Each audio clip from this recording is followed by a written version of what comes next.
If you like the video, make sure to like, subscribe, and comment.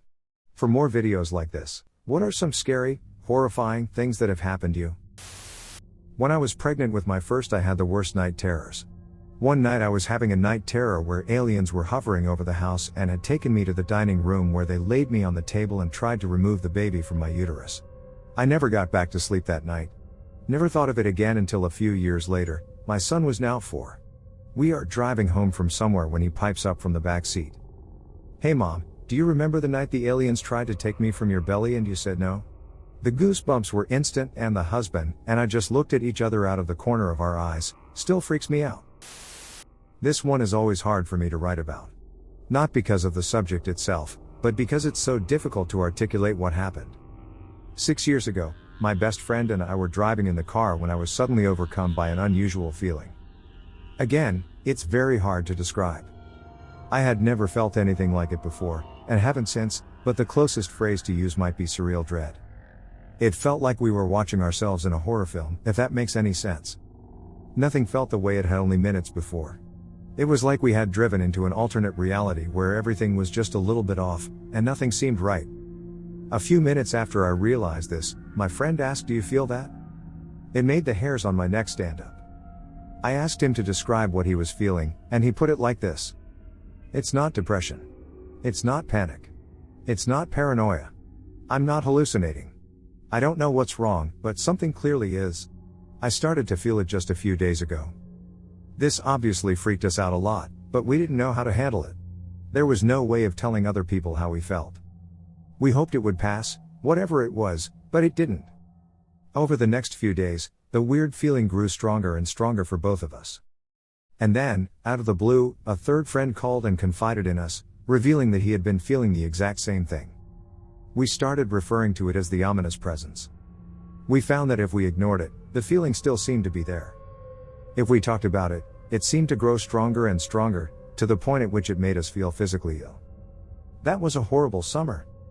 Eventually, we gathered together late at night and decided to perform a ceremony to banish the thing, whatever it was. None of us were strong believers in the supernatural, but it seemed like the only way to handle our situation. We wondered if it might be a thought form, or tulpa, or dweller on the threshold, something our minds created, that grew stronger and stronger the more we believed in it. After our ceremony, it seemed to go away for a long time. But there's always a lingering fear that it's still with me. Last week, my friend killed himself unexpectedly, which makes this memory all the more confusing and upsetting. I still don't know if the ominous presence was supernatural, but it's clear from the way things turned out that the mind is a very complicated thing. If anyone starts to feel like things are just not right, please seek help. Where do I begin? I will start with the most recent and work my way backwards. I was spear fishing at the end of winter/beginning of spring with my cousin and 2 nephews. There was shin-deep snow in most places and some areas with only a couple inches. In this time period, the top layer of snow will melt and leave a thin icy layer after it freezes again. So we are walking along the creek and one of my nephews says, "Holy shit," and I walk over to see what he is looking at. It looked like a footprint, only much bigger. So then I said, "Holy shit," and my cousin and other nephew came to look at it. We checked around and found a few more prints leading from this one into what looked like the creek itself. We didn't have a camera, otherwise I would have snapped a million pictures. I should also mention that we had speared a fish before this, right through the head, and left it in one of our deep footprints. The nephews freaked out after seeing the Bigfoot footprints, and we went to get the fish and leave. When we got back to that area, the fish was gone and just a bit of blood was left. It was a strange situation which my mind refuses to believe. On the 3rd of July, people light off fireworks around the lake that my grandparents live by. We joined in and lit off ours and even sent off one of those sweet lanterns. After our shells and other fireworks were spent, we continued to watch the other ones. While watching, my ex pointed out some weird lights going around in circles. I dismissed it as lanterns like the ones we sent off. 20 minutes go by and these white circles start to appear and fly in weird circular patterns far off in the sky near the horizon line. 30 minutes after this, we start to see orange orbs floating towards us slowly, which is significant because there was a 5 to 10 miles per hour wind blowing away from us, so these things were coming against the wind. They very slowly veered off to the side of us and disappeared over the horizon. My mind also refuses to believe it was anything out of the ordinary. That is it for now, but I do have some paranormal stories if anyone happens to even see this. When I was about 18, I was staying the night at my parents' house to be closer to work for the next day. It was supposed to snow pretty bad that night. I came across some of my childhood toys and games, including my old Ouija board. My parents were not super fond of it, and me being the asshole that I am started messing with it, asking if there was any ghosts about. After a few minutes, I started talking trash, saying how there's no such thing as ghosts or demons, taunting it and asking for proof, if that's even possible. The next morning, my parents were at work by the time I woke up. I get ready and go to leave my bedroom, and the doorknob won't turn. It wasn't locked and nothing was jammed into the door frame. I try as hard as I can and it won't budge. It almost feels like something is wedged under the knob. I start to panic and call my parents. My dad, being the eternal pessimist, thinks I'm fucking with him and just don't want to go to work because of the snow. He calls my mom, who comes home first. Her job was closer and she can't turn the knob either. Dad finally shows up, big, burly Bob Villa type, and cannot make this thing turn either. At this point he takes the knob apart because there's no other way to get in. No one can figure out WTF caused this to happen, but inside there's a chunk of metal about as thick as my pinky finger that looks like it's snapped off from something. He finally sees that it's the bolt that pushes in / extends out when the doorknob is fully turned. He gets this worried look as he doesn't know how it could have happened. I joke that I guess this was my proof and the ghosts were having a good time at my expense. That was the beginning of many other weird occurrences at that house. Our family moved from the area eventually and we don't speak of that board anymore. When me and my sister were kids, our family had this butler statue that had a little serving platter that they would put mints or gum or something like that on. My childish mind always had a weird fear of that thing. I would have dreams where I would be in a room with the statue alone at night, and it would suddenly lunge toward me and I would be unable to scream for help in my dreams. I even had a recurring dream where I was downstairs with the statue. It would emerge from the darkness, and just as it reached me I would wake up. I hated that thing so much, that I even had dreams of me destroying it in triumph. My sister even told me that she had recurring dreams about it as well. Whenever I would pass it in real life I would kick it or hit it or something because it terrified me, and I even attempted to make friends with it. One day my parents got rid of it, but to this day I swear there was something supernatural or something about it. I was a freshman in college living in the dorms. I shared a 2-bedroom with one roommate, who also happened to be a massive stoner. As you know, dorms are notorious for the authority figures that prowl the hallways. Ours was no different. The fabled RAs. We lived in fear of them, but as I continue, you'll realize there were much scarier things we'd yet to encounter. In typical fashion, we leave one night to go get high. Smoking in the dorms was pretty risky thanks to our overzealous floor managers and campus security. We had a spot behind the agriculture building, a raised metal grate platform that bordered a large swath of forest. It was well hidden, invisible to any casual observer unless you were to look. As we begin, we share in casual conversation. The night was frigid and I remember clasping my frozen hands onto a scalding metal pipe just to keep warm. As we pass it back and forth, I begin to make out the barely audible sounds of leaves rustling. My roommate glances at me and I nod imperceptibly. We're facing each other, his back to the forest and mine to a wall. As I stare into the thicket, a nearly indecipherable figure begins to take shape out of the seemingly endless void of darkness. I subtly nudge my roommate and he extinguishes the lighter. We're standing completely still, eyes darting across the black canvas, desperately hoping for some small fragment of light to gleam through the canopy and illuminate anything to alleviate the crushing weight of terror. No luck, unfortunately. I feel the fear rising in my throat, an unrelenting torrent I struggle to withstand. In the absence of our conversation, as we scrutinize whatever horror lies just beyond the mire of vision, it stops. The entity moves ever so slightly, shifting its mass behind a tree. This movement alone was so utterly intelligent, so apparently human that I could feel my grasp on reality quivering ever so slightly. The moment seemed to last an eternity as the agony of a course of action drew closer. At this point, the amount of adrenaline coursing through my bloodstream was enough to switch my brain into fight or flight, and in a second we were dashing towards the nearest light source, a street lamp across the way. Although the end of this tale is a happy one, the fear I felt in that moment is something I will never forget. Our current explanation is a homeless man or woman. 10 minutes before the incident, the translocal train passed through the area. The woods bordered the tracks and it remains plausible to this day. Either that, or Satan himself came by to reclaim his lettuce. When I was 8 years old, my room was on the second floor of our house with the window facing the street. I liked that room because there was a street light right outside that made the whole room glow a pleasant orange color at night, and I was, and still am, terrified of the dark. One night I had stayed up reading. I had just discovered Percy Jackson, and I heard a rustling sound. At first I rationalized it was my cat, but she was asleep in the hall right outside my doorway. I realized it was coming from outside. I was terrified, but, I couldn't not check. So I slowly sat up in my bed, rose up onto my knees, and peeked out the window. There was a man in the flower bed, crouched in the lavender bush. He was wearing an old black hoodie and jeans, and his hands were so pale they glowed in the combined lamp and moonlight. I was so scared but mostly puzzled, because if someone was going to break into our house, I'd think they'd go to the backyard where there is no light at all, not the front yard below the open window of a lit room. And plus, he was facing away from the house, as if he was watching the street for something. I ducked back into bed and covered my head with the blankets. He returned every night for the next 12 days, always crouching in the lavender bush in the full glow of the street light. I don't remember why I didn't tell my parents. On the 13th night, as I watched him, he suddenly froze. He had been still before, but somehow he completely stopped moving, as if he were made of concrete. He slowly stood up, and he was tall. So tall. My bedroom window is at least 15 feet above the ground, and the top of his head almost reached the sill, but somehow the proportions of his torso were the same as a normal person's, like just his legs were 12 feet long or he was standing on a ladder. He slowly turned his head to me and stared at me. Except he didn't have a face. It's not that there wasn't features and it was just skin or anything, it was that under the hood of his jacket there was just shadow. His face should have been lit up from the light coming from my room, but there was nothing there. I could even faintly see the back of the hood through the darkness. Even though I couldn't see his eyes, I could feel them staring straight into mine, and it felt like he had crawled into my skin. My whole body felt wrong, like he had poured the shadows directly into me. He raised his completely white hand, he didn't even have fingernails, and made the gesture where his mouth should be. And then he turned around and disappeared. He didn't fade or anything, he was just gone like he had never been there. All these years I thought it was a recurring bad dream, or just my infamous imagination.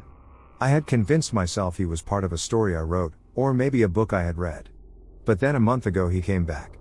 I'm 20 years old, living in a third-floor apartment.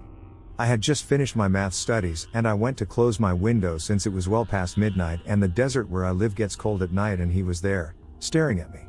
He was just as tall as he was 11 years ago, so his head didn't reach my window. He stared. I felt that same molten dread in my whole body. He raised his hand in the same gesture and then he was gone.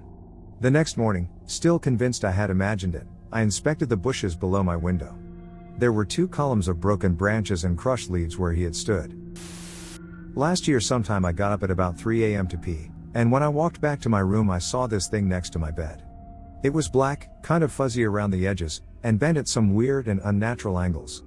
I got this sensation, almost an internal voice, that told me that this was not something that I was meant to see, and that I needed to leave right away or I'd be in danger. So I did, got some water, dallied a bit, then went back to my room. I'd had a book on my bed with me, and it was now knocked to the floor, so I couldn't pretend that it hadn't happened. I told myself it was our black cat and went back to bed. Now, of course it could have been the cat. But I'm pretty sure that cat was locked in with my parents. I could have hallucinated that voice. I've had vocal hallucinations before, but that was when I was a teenager and they were messing with my medications, and they only ever happened when I was just about to fall asleep, never while I was awake or at least upright.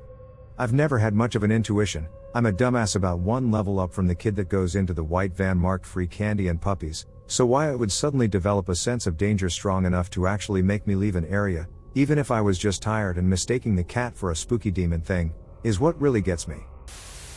I should start this by saying I didn't used to believe in ghosts. I work in a building from the 1890s that I'm told was once a brothel.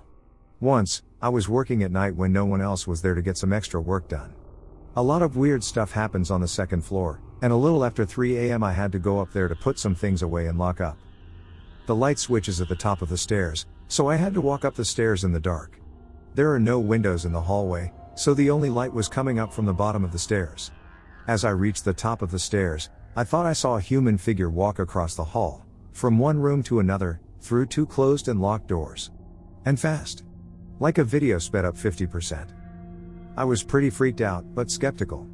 Maybe I just imagined it. The second floor of this building has always freaked me out at night. My coworkers too.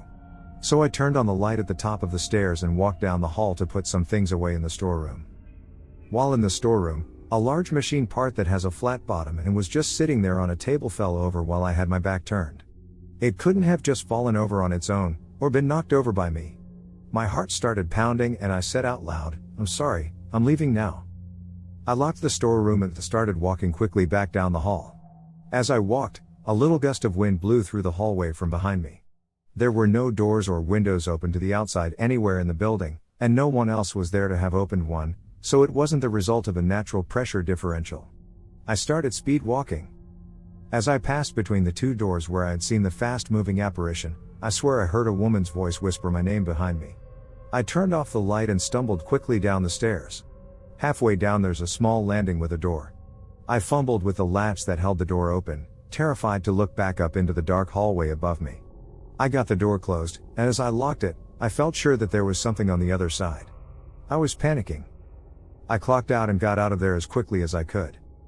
A few days later I went up there before dawn on an opening shift, and I was talking to the ghosts or whatever the whole time, apologizing for my intrusion, and asking to be left alone. I felt crazy, but it was better than being haunted again. Everything was normal except I thought I felt someone lightly grasp the back of my shirt as I passed between the two doors. That was the last time I went up there alone in the dark. A few years ago I was reading another forum and a woman said she had a haunted photograph. She said that it was a picture taken of her and there was a ghost girl beside her that wasn't there when they took the picture. More importantly, she said that anyone that saw the photo had bad things happen to them. Naturally, I had to see the photo. She sent me a link. It was what she described. It didn't look scary to me at all and nothing happened to me. Eventually I forgot about it. Not long ago I was looking for something in my messages and came across the link to the photo. I looked at it again and spent probably 2 minutes just staring at it trying to look at the ghost girl in detail. Then I closed the tab and forgot about it. Not 2 hours later my stepmom calls me to tell me my dad had a pulmonary embolism, he lived. On his way home my husband hit a deer and totaled his car, and that night my daughter got a horrible stomach bug that left her so dehydrated we had to go to the ER. I am never looking at that photo again. My sophomore/junior year of college, I lived in a 2-bedroom apartment with a roommate on the second story. At some point in the middle of the night, I rolled over and groggily saw a shadowed male figure standing over me. I was mostly asleep and not correctly interpreting the scene, so I didn't react and found it more curious than anything, and quickly fell off into sleep. The next morning, roommate comes in and asks why I left the sliding glass door to our patio open. I didn't. And I jokingly tell her about my weird vision and how the man must have opened it. I walked into my closet to get ready for class and there was a bunch of white popcorn material from the ceiling on the ground. The attic door was in my closet, and the door was ajar. What the heck? I became creeped out. I contacted management who sent someone to enter the attic and they found that a hole had been created in the side of the roof and that someone had been climbing a tree and entering the hole/attic and found old magazines and food items. Then I was told the attic is actually connected to all of the second-story apartments. I couldn't sleep in that apartment after that and had trouble with grades until I was finally able to move out. My family and I used to drive to this old village by the sea when we were kids and we would spend the whole summer there. The village was known for having a lot of abandoned houses due to old owners dying and them not finding any relatives. The house right next to ours had been totally abandoned since way before we moved there. The door and windows were all boarded up and the house had been untouched for at least 10 years. Anyway, one summer me and my cousins decided it would be fun to break the wooden boards and look in the window to see what the house was like on the inside. We cracked one of the boards enough to be able to see inside, and to this day I will never forget the sight. The window belonged to a bedroom, and with the bedroom door open you could kinda see like half of the house through the window. And the entire house was spotless. Not a speck of dust in place. The beds were made and looked clean and untouched. The ceiling fan was on. There was a prayer carpet on the floor. I come from a Muslim country. Needless to say, we were weirded the FCK out. So we go to the security guard that watches our block to ask if anyone has bought the house, and he says the owner died a long time ago and it hasn't been touched since. One day later the board was back up as if we'd never been there. Most of these will probably be sleep paralysis, by far the scariest thing that can happen to you that has an explanation. Slept in the basement bedroom of a friend's cabin once. It had 2 twin beds and my buddy was sleeping on the other bed across from me. Had been drinking throughout the day and was pretty exhausted, but tried to fight falling asleep as I laid on my back. My eyes closed and when I opened them again, everything was normal but I felt like I couldn't move. I could see and hear my friend still across from me on the left sleeping on his bed, breathing and kinda snoring. I felt this panic start rising in me out of nowhere, and a large shadow start moving up the wall on my right side. It was just this big shadowy mass that started to hover above me and slowly move down towards my face. I tried to move and couldn't, my friend was still sleeping and I tried screaming to him and couldn't make a sound. I remember being able to move my mouth open but my tongue wouldn't move and I couldn't make a sound. Then when the shadow came down to my face it formed sort of a face with teeth and something whispered in my right ear. Don't know what it said but it immediately ripped my tongue out of my mouth and it felt incredibly real. I jolted up in bed as soon as my tongue was ripped out, and my tongue was in a lot of pain. I woke my friend up and told him what happened and he didn't give a shit, just went back to bed and I laid there until I somehow fell asleep again without noticing. I have had sleep paralysis many times after that, but never as terrifying as that first time since I now know exactly when I start to feel it happen and can get out of it by wiggling fingers and toes. I hear if you can control the sleep paralysis or get past it that is how you get lucid dreaming, but I've been too scared to try. Back in primary school, 3rd grade we had this 3rd grade camp on our school's rugby field on a Friday night. No tents though, we all slept in the clubhouse on the field. It was a lit night, we played games, hide and seek, sang songs and teased the 3rd grade couples. It was an amazing night, till my group of friends and I went out to hide on the other side of the rugby field where the lights were turned off. We had 3 torches, and being 3rd graders we were already in this spooky scary vibe. We were planning to go hide in the tree where we spent our breaks during school but quickly decided otherwise when we saw 2 men. Well, they might have been teenagers, we were short as life itself and it was dark, only had the dim torchlights that outlined their bodies. We ran back to our clubhouse and told the 3 class teachers who were spending the night with us. All us children were called inside the clubhouse for safety and supervision. The male teacher that was with us took a torch and went to go check if there really were 2 guys there, and if there was they must have somehow broken into the school, because the only way to get to the field was through the school. We were supposed to close the blinds and all, but I was too curious so kept peeking under the blind closest to me. To this day I remember the teacher walking like 40 meters till he was behind a tree. From my angle I could see him, he was just standing there, like for 2 minutes. He then came back and told the other teachers he saw nothing but that they should call the cops just in case. He was too damn scared to go check it out himself. Well, I feel you bro, I would have done the same. Anyway, later that night 2 cops arrived, and a few minutes 2 more vans pulled up. We were sent home. Some of the parents weren't happy to come get us past 10 p.m., and the children who didn't have lifts home went to sleep at the teachers' houses. We were obviously never told what the cops found that night. I have thought of it to go ask those teachers, if they're still there, what the cops found. I'm 16 now and in high school. The creepy thing was, the Monday when we went to school again, my group and I went to that tree where we saw the 2 men. The tree had lots of cuts in it, clearly by some knife. There were also a few numbers, not phone numbers, written all over the tree. But the sight of a big body-sized hole covered up with sand, like sea sand, that bright yellowish color, made my group and I decide to not sit there anymore.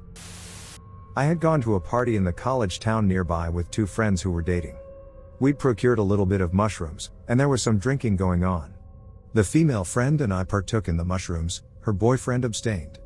I ate 3 grams, she ate 1. I end up planted on the couch for 90% of the night, waiting for everything to kick up. There were a few visual disturbances, but even the body high was mostly non-existent. The party is people we don't know, save a few exceptions, and the apartment is too small for how many people are there. This is very likely why I didn't feel anything. After the second wave of partygoers came and went, my friends were finally ready to go home. As we get in the car, almost immediately I start to feel high. We'd been at the party at least 4 to 5 hours, so I should have been close to sober. The female friend we were with was definitely sober, and her boyfriend had drunk maybe a half a pint of liquor over the entire night, so he wasn't in driving condition but not drunk. Obviously, she's going to drive us. We take the long way home, listening to the Explosions in the Sky album The Earth Is Not a Cold Dead Place, seriously moving instrumental post-rock. During the song First Breath After Coma we reach a long, slow curve in the road. As the song reaches its massive emotional crescendo, everything is building to a satisfying release. Out of nowhere, the car fills with a pure white light. From the corner of my left eye, I saw it coming. Before I could say a word everything went blank. No thoughts, feelings, or senses. For what felt like minutes. Realistically, it was a second, possibly 2. The air was sucked out of the car, and my lungs. Suddenly reality is back, the song has just ended, and all 3 of us are gasping for air. Briefly, I assumed it was the drugs, but all 3 of us started scrambling to relate what had happened. We started realizing it was the exact same for each of us. She'd seen it coming out of the left corner from up in the sky, down towards us, as had he. Nobody was on the road with us, until we were almost home. I couldn't possibly explain what we experienced with anything rational. We will bring it up from time to time with each other, or tell the story, but we gave up trying to understand it a long time ago. Part of me still wants to believe it was aliens. The other half hopes it wasn't some crazy religious stuff. My place of work is this small trailer-like building that serves as a preschool. I started working here around 3 months ago. I'd usually come later and leave later, so I would be by myself for around 2 hours as the teachers left shortly after the school day ended. I started noticing this sound coming from the ceiling.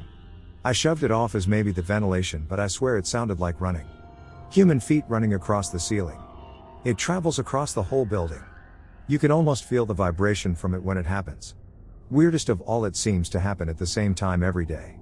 My coworkers are convinced it's a ghost and have had other experiences. I've always been skeptical of anything paranormal, but this truly makes me question things. It never occurs when the air conditioning is running, the noise is too loud to be an animal, plus, why would an animal do that at the exact same time every day? And I don't have any other explanation. I've never been this creeped out in my life.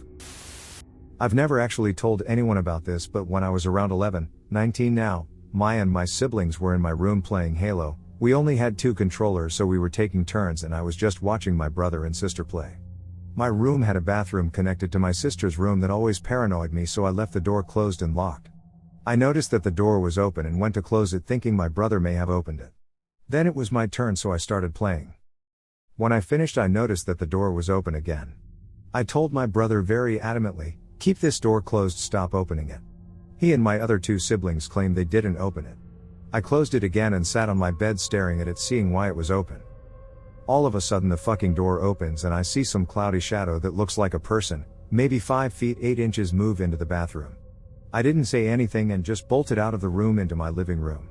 I refused to go back into that room for about 2 months and just slept on the couch every night. As I said, I never told anyone about this, but I assume my mom sorta knew what had happened, because about a year ago my mom was telling me about stuff she saw in the house and never mentioned because she didn't want to scare us.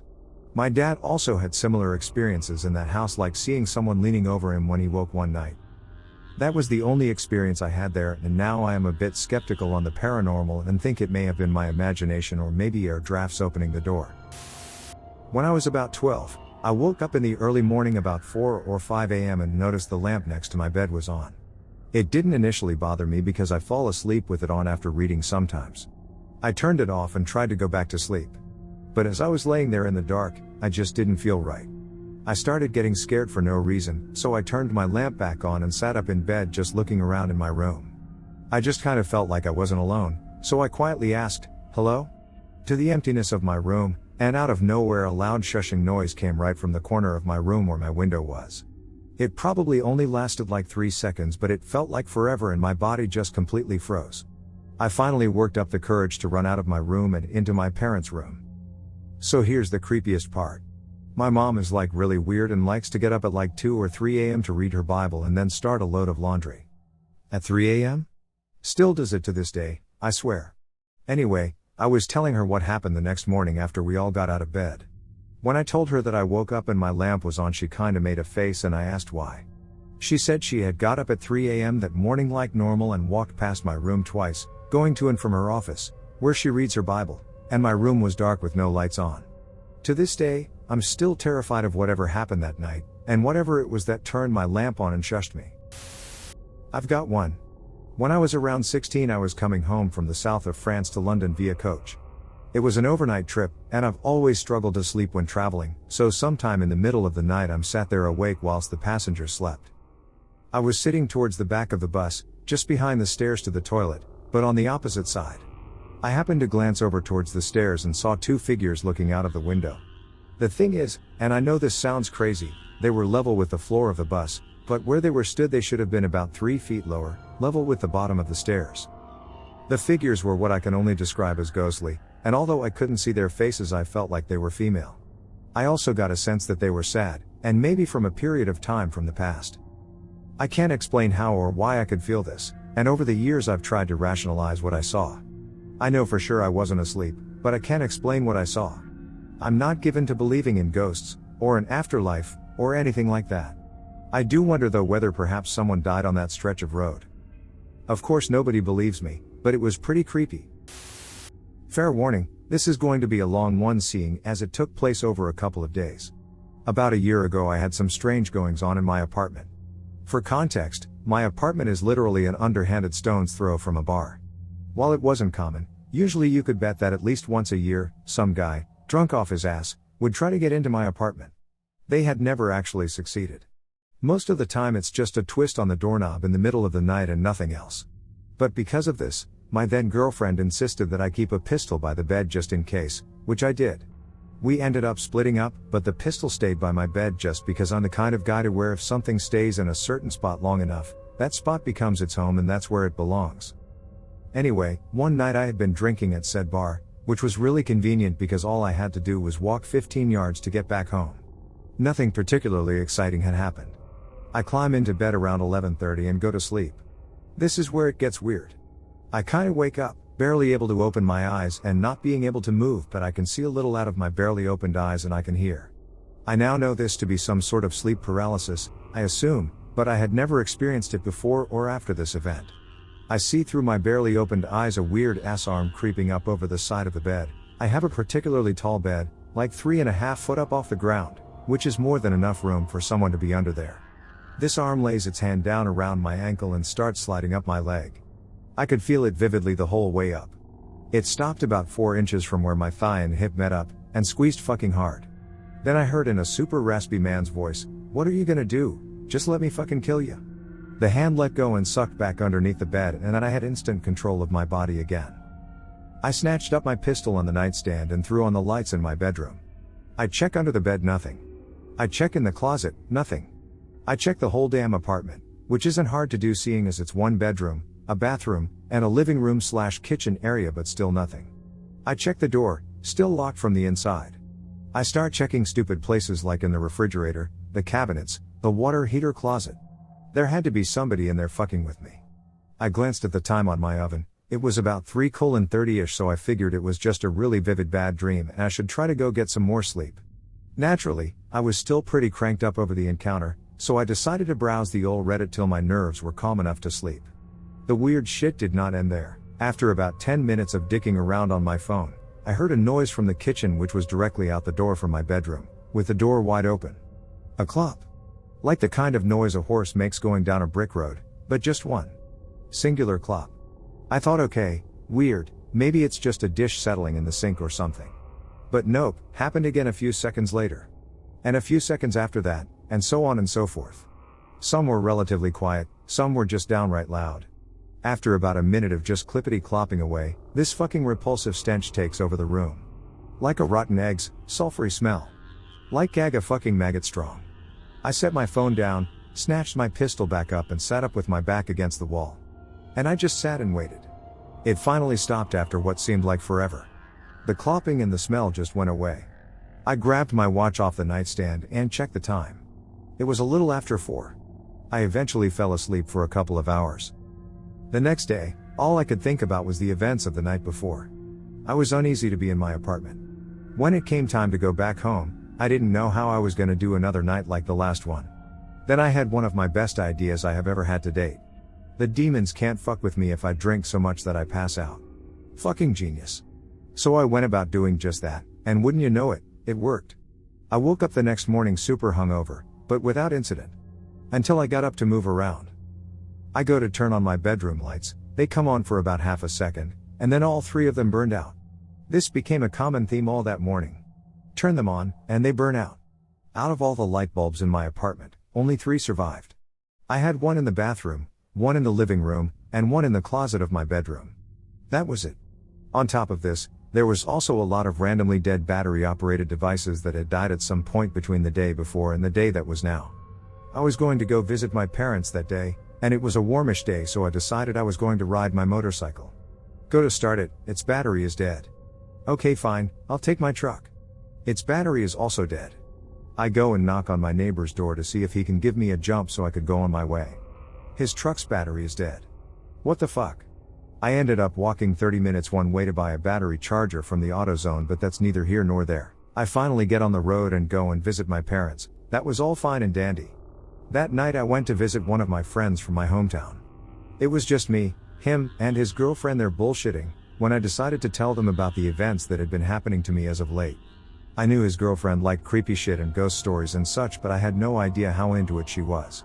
Flash forward 30 minutes and I'm getting rubbed head to toe with an egg to find out if I had the bad juju in me. She cracked it into a glass of water and looked at it and told me that I had malevolent evils within me or something along that line, but that I also had something fighting it for me already. Now let me tell you, that is not something that is nice to hear whether you believe in it or not. She gave me some advice on what to do, which mostly involved burning one of those Jesus candles you find at the dollar store until it ran out of wax, preferably only lighting it once and letting it burn from there. Also, she was very adamant that I only light it with a match, not a lighter. Well, I went back home and picked me up a box of matches and a Jesus candle and went to work. And work it was. I could not get that damn candle to stay lit to save my life. Within the first 10 minutes of burning the candle, I had to relight it at least 8 times. And every time you relit it you were supposed to say the prayer on the back, so I did. Now I am not religious whatsoever, so I felt mighty awkward doing this, but I powered through. After the fury that was the first 10 minutes of lighting the candle, it burned real nice and never went out until all the wax was gone. No problem since then. Also, a fun side note, I now buy those Jesus candles in bulk and always have one burning now. Not that I'm afraid whatever it was will come back for me, but because they're pretty and I like to wake up in the middle of the night and see it still going strong in the kitchen from my bed. Sort of a night light thing, I suppose. Now, with all that being said, it could have all just been a bad dream, my imagination, and a series of coincidences. I am pretty well versed in spooky shit. I love to watch all those types of videos on YouTube. It is completely possible that my brain just conjured up some information I had stored in there and used it in a nightmare and then filled in the rest. I suppose I will never know. This is a kind of long story, but details are important. I've posted this before. Boyfriend and I went backpacking in the mountains. I'd been camping before, but only car camping / didn't have to carry my bag for long, if at all, so this was my first time actually backpacking. After getting lost trying to find a parking lot the map swore was there but actually wasn't, we drove around the mountain and finally found a parking lot at the top. We'd planned to walk down the mountain, camp, and then walk back up the following day. About an hour in, it's maybe 6 p.m. and we come across this guy sitting off to the side of the trail cooking in a cheap gas stove. He asks if we know where we're at and if we can point him in the direction of a certain place on the mountain and says he was parked there.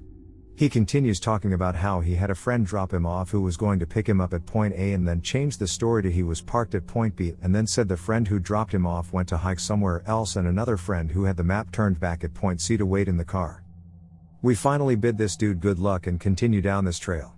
The trail is poorly marked and doesn't correspond with the map we found online. Couldn't get an actual map because the park office was closed due to asbestos, so we're really confused when we come to a horse trail with no markings to tell us if we're still on the right path. We decided to go down the trail and see if we can find a place to camp for the night and find our way out in the morning. Both sides of the trail are lined with barbed wire preventing us from being able to camp there. Eventually, we run into a huge puddle in the middle of the trail. We decide to turn back and go back to part of the trail before it turns into a horse trail, that way we can camp there for the night because it was really dark and we were tired.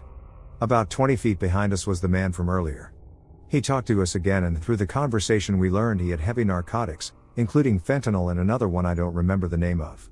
By this time, there are so many red flags. Changing story, following us, fentanyl, so we took off, deciding to go back to the car and just drive home. We live 4 hours away and we're about 6 miles from the car. So we take off up the trail as fast as we could. I got severely dehydrated on the way and was struggling. We had plenty of water but it was very hot, summertime in the good old South, and we were practically running up the mountain. Eventually started hallucinating, thinking I was vomiting blood, red Gatorade, or there was blood coming from my shoes, sweat. And there may or may not have been a bear somewhere nearby, but that could have been a hallucination too. We ended up doing the full 6 miles up the mountain in 2 hours. We reached the parking lot and that's when I gave up. I decided to wait on a bench while my boyfriend got the car. The parking lot was curved so we were out of sight with each other. He finally came back down to me with the car and helped me in. We found a gas station to sleep at for a little while before heading back home. Oh. And as we were driving out of the park, we saw a sign saying hitchhikers may be escaped convicts. While underway in Lake Huron at about 0200, our small boat crew decided to go investigate this old offshore gypsum loading dock. It's about 3 stories tall, and had been abandoned for many years. Real creepy looking place. Anyway, We are just putzing around this thing when we see what looks like a spotlight shine directly onto the outside wall of the dock. The spotlight was a perfect circle about 5 feet in diameter, bright white, and only shined for a few seconds, but it was enough time for it to make a large figure 8. Now, this gypsum dock was about a half-mile out into the lake, so we are thinking there is no way someone from shore could have done this. We tried everything to recreate this spotlight effect. We drove around who knows how many times to see if it was something reflecting off the boat. We used our flashlights, our signal mirrors, using moonlight, even our own small boat spotlight, but nothing matched how perfectly round and bright the original light was. We chalked it up as aliens and got out.